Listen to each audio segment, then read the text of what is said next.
Is it possible 3 महीने में CS executive clear करना? इफ यस, क्या रोड मैप होना चाहिए? कब तक सिलेबस कंप्लीट हो जाना चाहिए? तो ये सारे क्वेश्चंस आज आंसर होने वाले हैं। Marathon is also a way to quickly revise your concept. ऐसे चैप्टर्स कौन से हैं जिनसे इतना ज़्यादा मार्क्स का पूछा नहीं जाता है? सो हेलो एवरीवन, मैं हूं आपकी दोस्त, आपकी मेंटोर और आपकी educator CS Mehndi Toshniwal. And आज मैं आप सभी बच्चों की one of the biggest problem को एड्रेस करने वाली हूं, that how to clear CS executive in 3 months. Is it possible 3 महीने में CS एग्जीक्यूटिव क्लियर करना? इफ यस, कैसे क्लियर करें? क्या रोड मैप होना चाहिए? कब तक सिलेबस कंप्लीट हो जाना चाहिए? हमें कितना पढ़ना है मैम और कैसे पढ़ना है? तो ये सारे क्वेश्चंस आज आंसर होने वाले हैं। By the end of the video आपको इस बात की क्लैरिटी मिल जाएगी that how you are going to proceed further in the last 3 months.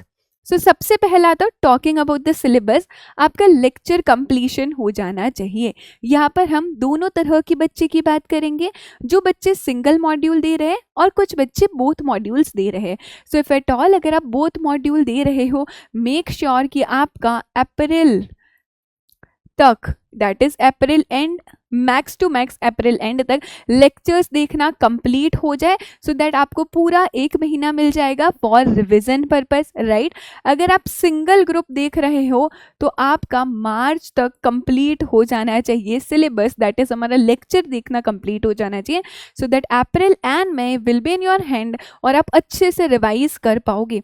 तो सबसे पहले एक चीज़ से हमारी क्लैरिटी होगी कि लेक्चर्स कब तक आपको देखकर ख़त्म कर देना है। अच्छा, इफ़ इन केस हो सकता है किसी सब्जेक्ट का लेक्चर अप्रैल से थोड़ा ज़्यादा जा रहा हो या मई के फर्स्ट वीक तक जा रहा हो, सो डू नॉट पैनिक। ऐसा बहुत मिनिमम केस में आपको देखने को मिलेगा, या 2-3 चैप्टर्स आपको देखने को मिलेंगे। सिर्फ उस पर मत परेशान होना, वो एरिया मत देखना, बट रादर जो सब्जेक्ट्स कंप्लीट हो चुके हैं, जिसका कोर्स कंप्लीट हो चुका है, आप उधर फोकस करोगे और उसे अच्छे से रिवाइज करने वाले हो। So in the last 3 months it is also very important to be solution oriented rather than problem oriented. हमें सिलेबस और लेक्चर्स कब तक कंप्लीट करना है, हम यहाँ तक हो गए।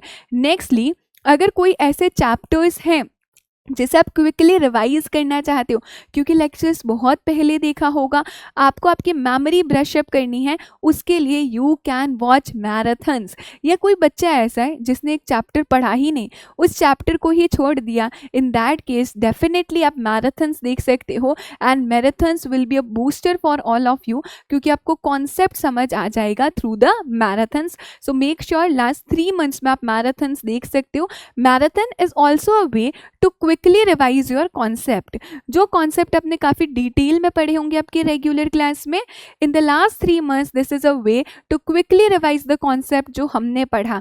What I used to do as a student, जो टॉपिक या जो सब्जेक्ट का चैप्टर मुझे बोरिंग लगता है, मुझे सेल्फ स्टडी करने का मन नहीं होता था, I used to watch marathon of that particular chapter. एक बार मैंने देख लिया, सुन लिया, समझ लिया, फिर मैं उसे सेल्फ स्टडी करती थी, एंड उससे ज़्यादा इजीली आपके दिमाग में चीज़ें और कॉन्सेप्ट बैठती है। You can also try this way and this will definitely do wonders for you. Next है, you have to start revising with high weightage chapter. हर एक सब्जेक्ट में देर आर चैप्टर्स जिसका वेटेज ज़्यादा होता है। Do the ABC analysis which is most, आपका highest weightage वाले चैप्टर्स कौन से होते हैं, मॉडरेट चैप्टर्स कौन से हैं, और ऐसे चैप्टर्स कौन से हैं जिनसे इतना ज़्यादा मार्क्स का पूछा नहीं जाता है। वो आपको पास्ट ईयर जो क्वेश्चंस पूछे गए उसके बेसिस पे देखना है। और what else you can do is, ICSI भी बाइफर्केशन करता है दैट ये पार्ट का इतना मार्क्स में पूछा जाएगा, इस पार्ट का इतना मार्क्स में पूछा जाएगा, आपको आपकी ICSI मॉड्यूल में दिखेगा। सो बेस्ड अपॉन दैट आपको पढ़ना स्टार्ट कर देना है, आपके दिमाग में क्लैरिटी हो जाएगी। अगर आपने 25 मार्क्स का पढ़ लिया है तो 25 मार्क्स का क्लियर हो गया, अभी हम सॉर्टेड है, उसके बाद हमें आगे पढ़ना है। If I consider my example, at my time there was EBCL subject CS executive में, जहाँ पर कॉम्पिटिशन एक्ट वाला chapter is of 25 marks. So I make sure जब भी मैं वो सब्जेक्ट पढ़ूंगी, पहले मैं कंपटीशन एक्ट वाला चैप्टर पढ़ती हूँ, उसे बहुत अच्छे से पढ़ लिया है, इतना क्लियर कर दिया, कहीं से भी आ जाए I will be able to score 22+, और फिर मैं बाकी चैप्टर्स में जाती हूँ। लाइक वाइज यही अप्रोच आपको फॉलो करनी है in each of the subject, जिसका वेटेज ज़्यादा है वहाँ से स्टार्ट करना रहेगा आपको। Next, it is very important to go through the past year questions.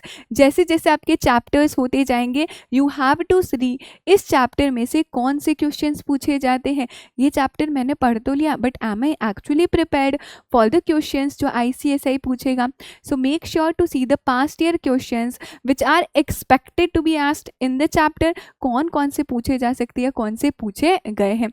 इसके लिए आप स्कैनर्स यूज़ कर सकते हो, राइट। सेकेंडली, आपके ICSI की वेबसाइट पर गाइडलाइन आंसर्स अवेलेबल है, सारे पास्ट ईयर के क्वेश्चन पेपर्स अवेलेबल है, आप वो यूज़ कर सकते हो और उससे भी आप गो थ्रू कर सकते हो पास्ट ईयर के क्वेश्चंस क्या। Next and the very very important thing is revise, recall and repeat. Yes, आने वाले टाइम में आपको बस यही मेथड करना होगा, that is 3R। You have to revise the subjects, you have to revise the chapter multiple times. उसे बंद करके, एक बार आपने चैप्टर पढ़ लिया तो बंद करके रिकॉल करने की कोशिश करो व्हाट यू हैव रेड। कभी कभी क्या होता है, हमने बुक खोल रखी, हम पढ़ रहे हैं, बट आप मेंटली कहीं और चले जाते हो, राइट। आपने क्या देखा है वो पेज में पता नहीं, राइट, लेकिन हम मेंटली कहीं और होते। इसीलिए इट इज़ वेरी इंपॉर्टेंट, एक बार उन सब्जेक्ट को बंद किया जाए, जो चैप्टर्स पढ़ा बंद करो और रिकॉल करने का ट्राई करो जो आपने पढ़ा था, and that's what you have to repeat again and again and again. So make sure revise करो, उसे रिकॉल करो और इसी प्रोसेस को रिपीट करो। वन प्रो टिप जो मैं देकर जाने वाली हूँ, लास्ट के 3 मंथ में make sure to solve at least 1 past year question paper of ICSI full fledged. पूरा का पूरा पेपर आपको सॉल्व करना है, just like you are sitting in an examination hall and solving your exam. ये करना काफ़ी ज़्यादा इंपॉर्टेंट होगा and definitely it is going to boost up your confidence, क्योंकि एक मॉक एग्जाम हो गया हमारा एग्जाम से पहले। And just try these tricks, definitely आपको बहुत ज़्यादा हेल्प मिलने वाली है इन चीज़ों से, और मुझे पता है आप कमाल कर दोगे। You are going to clear CS executive, have faith in yourself, make proper plans और पढ़ना स्टार्ट करना रहेगा। So that is it. खूब खूब अच्छे से पढ़ो, just make yourself proud, make your parents proud, make me proud. Bye bye.